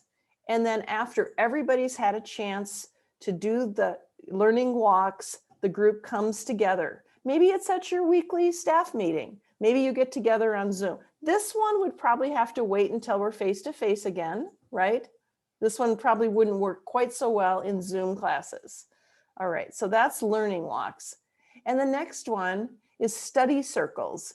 Study circles are a type of community of practice, but I really wanted to highlight the power of study circles for teachers for all levels, where now you're going to dig a little bit more deeply into an issue, a topic of concern, and meet regularly over 1 or 2 months, or even longer if needed. You're going to examine readings, view videos, talk to one another to share your understandings about this topic, and find out some possible solutions to an issue. Now, what's nice is there are many resources, and that's one of the things that we include in the handbooks. There are many free resources because I think we all know that school teachers may not have access to all the great journals that those of us at universities have access to through our institutional subscriptions, right?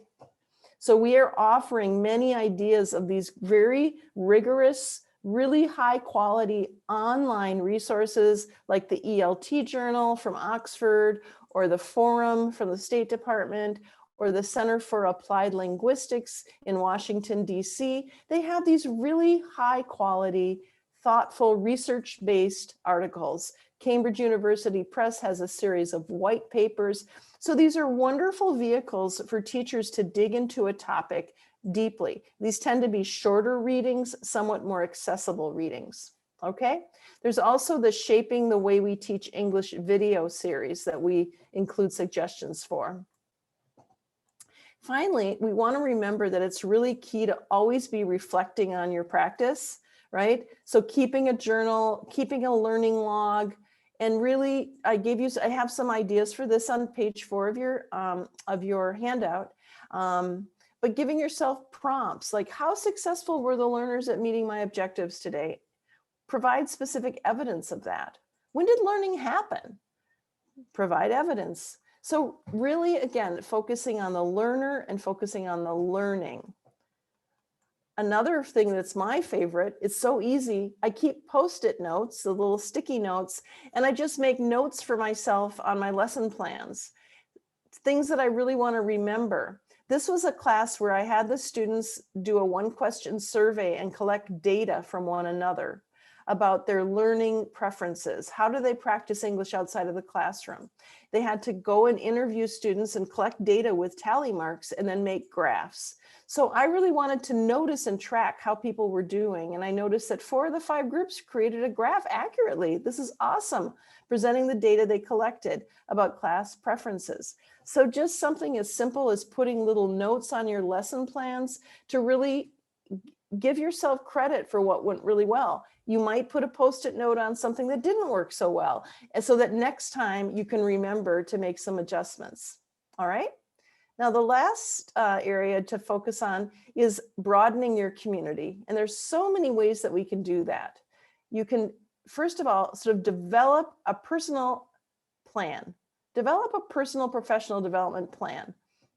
What topics do you want to investigate? What questions do you have about your practice? You can find a virtual community of practice, right? You have one here at Viet TESOL with the discussion forums that are accompanying the sessions here today. You can join online webinars, conferences, courses. You can participate in local and national conferences online and face-to-face. But what's really important, and I want to close with this idea, is that you really need to do it with a purpose, okay? So it's wonderful to be participating in any number of the great Facebook page groups that we have. Look at this one, English Teachers in Vietnam, with 19,000 members. The English teaching language, the Relo's office offers you wonderful webinars, trainings. There's several sources, but the key is that you engage with these events and these activities and materials with focus, ideally with some kind of collaboration, doing it with others, and always finding time for reflection. Now, we don't have time. We only have about 3 or 4 minutes left. So I want us to open our mics for our closing discussion and just have a group discussion. So let's think about the weekend ahead. We are at an event. What is something that you're hoping to learn about at this convention? Is there an area that you really want to focus on? How can it be collaborative? Are you attending? Do you have a colleague at your school who's attending Viet TESOL this weekend? Is there some way you could connect with them? Maybe on the one-on-one meetings on the platform they have here for you? How can you find some time for reflection? So let's just close by opening our mics, if you could, as you know, and share some ideas of how you can really apply the principles we talked about today right away this weekend as you enter into these 2 wonderful days of workshops at Viet TESOL. So let's hear some ideas.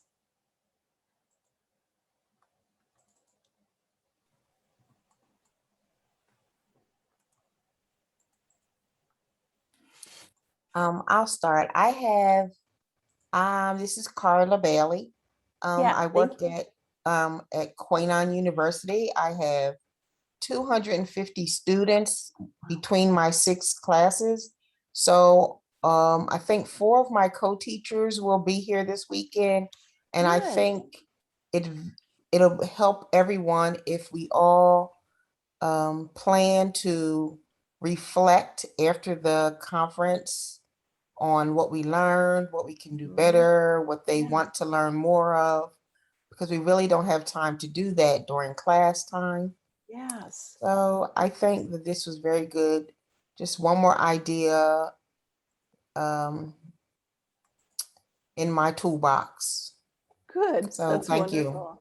Thank you. Thank you, Carla.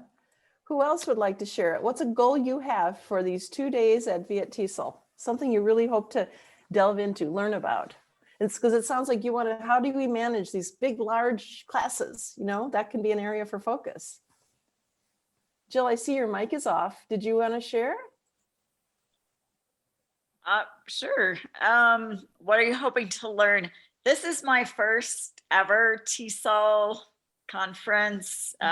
So yeah, it's all new. I'm excited to be here. I've been teaching for like over 40 years, but this is TESOL is new. So it's a new area for me. Yeah, so I really want to hear more about the Vietnamese context. You know, what's happening, what's happening in Vietnam. Very exciting. Just I want to listen. Yeah, and observe a lot and just hear what's been going on, these last 7 years and get a better feel. So that's one of my goals, is to really understand where Vietnam is at. So excited. But that's a great focus. That's really going into it with a focus. That's wonderful. Thank you. I would love to, I was going to call on a few more people here, but I'm noticing our time, and I do want to give, I did want to ask Quyet and Nguyen to share a little bit about the next steps that we know are coming up. Whoops. Up. Here you are. I understand that you've started a process now of developing some online modules to accompany the handbooks. Viet mentioned that, right? Do you want to share any other updates on the status of these handbooks that we've had the pleasure of working on together? Quyet or Nguyen, either one.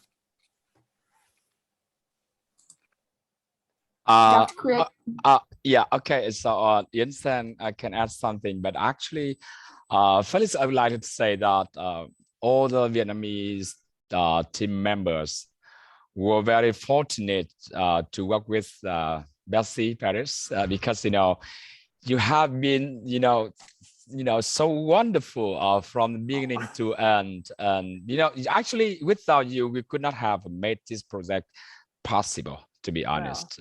Because we get back to the question you mentioned there regarding Vietnamese professional development activities context. I can say that we have a long, established this kind of, informal community of practice. Yes, yeah.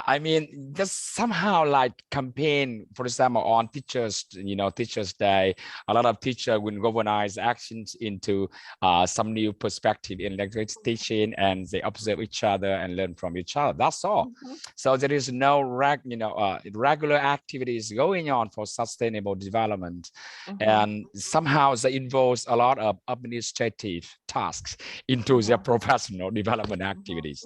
That's why they for sort of kind of tools or instruction like this handbook. So I think this handbook, comes at a very timely requirement for all the teachers in Vietnam, because it provides the teacher with a variety of activities, even new activities that Betsy incorporated in the handbook, and we learn from it a lot in it actually. And a lot of sources, the links, the connections, and especially useful language, task-based activities. So this really good instruction for all Vietnamese teachers, and hope you can apply this into real practice and improve the teachers' teaching practice in the future. For the next step, we are now working on designing online modules. This is called virtual training course. With about 10 modules relevant to or corresponding to the 10 activities in this handbook. So it is actually handbook activities based modules online. And beside this, we are designing some supplementary training documents with clear instruction in Vietnamese version, so that Vietnamese school teachers coming from different corners of country can find it very easy to get access to this kind of new and already existing activities that they can, carry out on their in the local context. So I think it's really good, and hopefully you're going to get it in hands, both handbooks and virtual training modules to help develop the teachers' professional development in the near future in Vietnam. Good. Thank you. Thank you. Thank you so much for sharing the update, Quyet, and also for your enthusiasm. And I just want to say again, what a privilege it had been, and how much I learned from all of you in working through the process. So then thank you so much for joining us today, Nguyen and Quyet. Well, everybody, we are out of time, but I want to thank you all for coming to this we spent over 2 hours together. I don't know about you, but it went very quickly for me. So I did share, let's see, it was earlier in the chat, Hong, I did share the PowerPoint as a PDF for everybody, and I was trying to find that as you were chatting there. I don't know if you want to recopy that into the chat, but if anything, we can get it added. We can get it added to the, and it's a link in a Google folder, so you should be able to go right to that. So you have the handout and the PowerPoint. So please go off and join communities of practice, form communities of practice at your school, and have a wonderful weekend at your conference. And thank you so much for joining me today. Thank you. Yeah. Thank you, everybody. Okay, Thank so, you, Betsy. Okay. Thank you so much. Great presentation. Enjoy the conference. Thank you. Yeah, I'm gonna probably watch more things recorded because so much of it is in the middle of the night for me. You know, it's 10:30 at night right now, everybody. So, you know, so I'm gonna. How about, I don't know, Jill and Carla. I don't know if you're gonna do the same. I'll catch what I can catch when I'm awake, but then I'll watch stuff recorded. Is that your plan? Okay, so thank you everyone for the contribution for our pre-convention sections for today. We are very happy to see that you have a very nice discussions, and maybe due to the time limited, we cannot include all the questions in the Q&A section, so you may email Betsy and the teams later. And on behalf of DIC 2021, we wish you all the best with the productive day and meaningful rest of our virtual convention. So thank you very much. Thank you. Thank you. Thank you all. Thank you. Thank you for Thank your you all. support. Thank you, Betsy. Thank you, Betsy, and hope to see you Bye-bye. soon. Okay, Thank thank you. you, See you Betsy. soon. Good Have a night, great Betsy. Good conference. night. Bye, Betsy. Bye-bye. Thank Bye. you. Good night. Yeah. Bye. Bye-bye. Enjoy your Bye. convention. Bye, everyone. Bye. Yeah. Bye. Okay. Yeah. Good night, Betsy.